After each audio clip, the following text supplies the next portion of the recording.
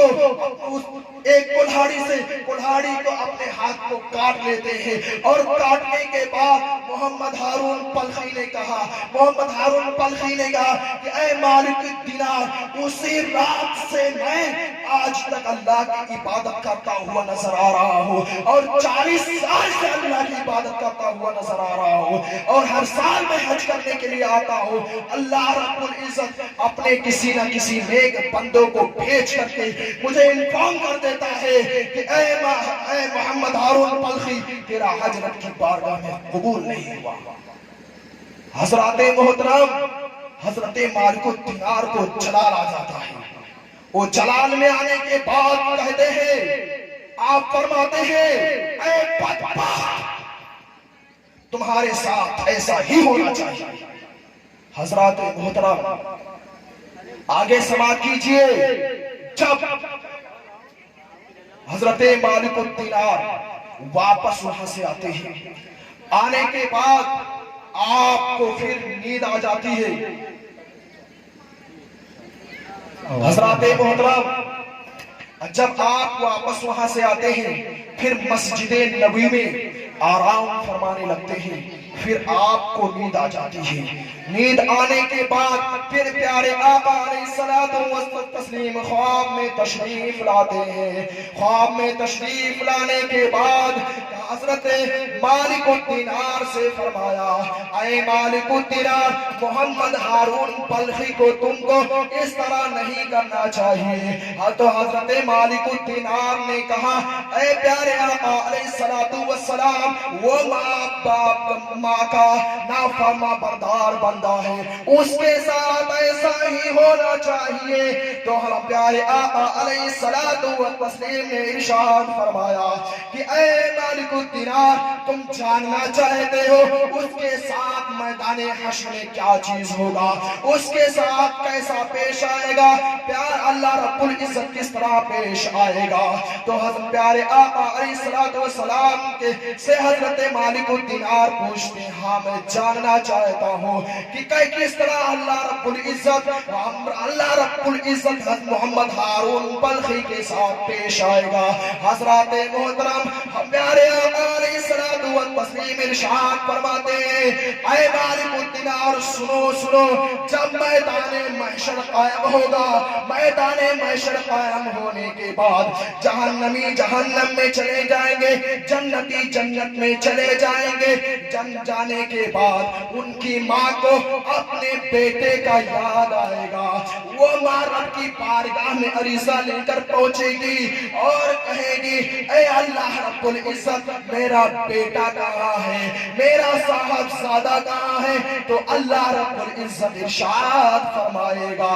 اس نے تمہارے ساتھ برا سلوک کیا تھا، اس لیے میں نے اس کو جہنم میں ڈال دیا ہے۔ اتنا سننے کے بعد پیار اللہ رب العزت ان کی ماں سے فرمائے گا، ایک راستہ ہے اس کو معاف کرنے کا، اگر تم اپنے بیٹے کی خطا کو معاف کر دو گے تو اللہ رب العزت بھی اسے معاف فرما دے گا۔ حضرات محترم اتنا سننے کے بعد حضرات محترم محمد ہارون بلخی کی ماں کہتی ہے کہ میں نے اپنے بیٹے کی خطاؤں کو معاف کیا۔ جب محمد ہارون بلخی کی ماں کہتی ہے کہ میں نے اپنے بیٹے کو خطاؤں کو معاف کیا، تو اللہ رب العزت ارشاد فرمائے گا کہ میں نے بھی تمہارے بیٹے کو معاف فرما دیا۔